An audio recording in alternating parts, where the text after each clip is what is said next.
Tselinograd event in 1979 is the protest by the citizens of Tselinograd, Kocheta, and Karaganda, which occurred on June 16 in 1979, and were directed against the government decision to create a German autonomous region in northern Kazakhstan. And the idea of creating a German autonomous regions in Kazakhstan primarily led to a mass exodus of Soviet Germans, steadily increasing in 1970s.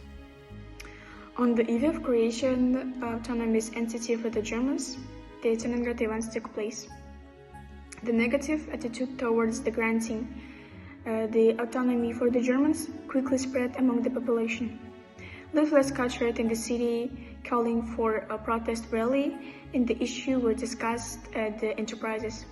On the 16th of June at 8 o'clock in the morning, young people gathered in several places of Tselinograd.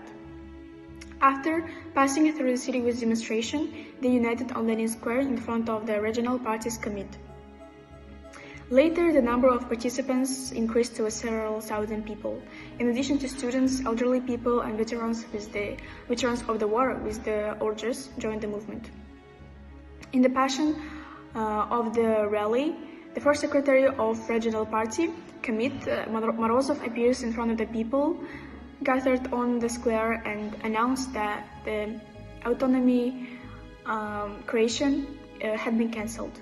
The Alma-Ata uprising of 1986, also known as the December uprising or Желтоқсан, was a significant event in the history of Kazakhstan and the Soviet Union. Economic difficulties, including rising food prices and satiety cuts, led to public frustration.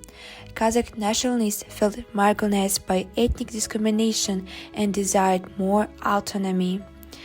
University students initiated the protests, soon joined by a diverse group of demonstrators. Soviet authorities used military force, imposed curfews, and cut off communication to suppress the protests, resulting in casualties. The local Communist Party leadership was criticized for not addressing public grievances. The uprising contributed to the emergence of a Kazakh national identity and desire for greater autonomy. Calls for independence grew, leading to Kazakhstan's sovereignty in 1990 and full independence in 1991. December 1986 remains a significant part of Kazakhstan history, symbolizing the struggle for national rights. It is commemorated every year on December 16 as Independence Day.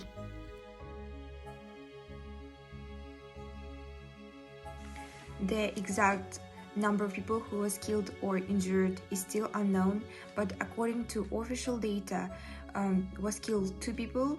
They are demonstrator Yurbol Sipatov and part of militia Sergei Savitsky. According to various estimates, up to 170 people could have died, about 2,000 suffered, and 8,500 people were detained. About 900 were brought to administrative chairs. 99 people were sentenced to various terms of imprisonment. About 100 people were expelled from universities and dismissed from their jobs. 20-year-old Kairat Ryskulov was sentenced to death. The sentence was later commuted to 20 years imprisonment, but Ruskulbekov died in unclear circumstances during the transfer. According to official version, he committed suicide. In 1992, Ruskulbekov was fully rehabilitated posthumously. In 1996, he was awarded the title of Halk Kahramanı.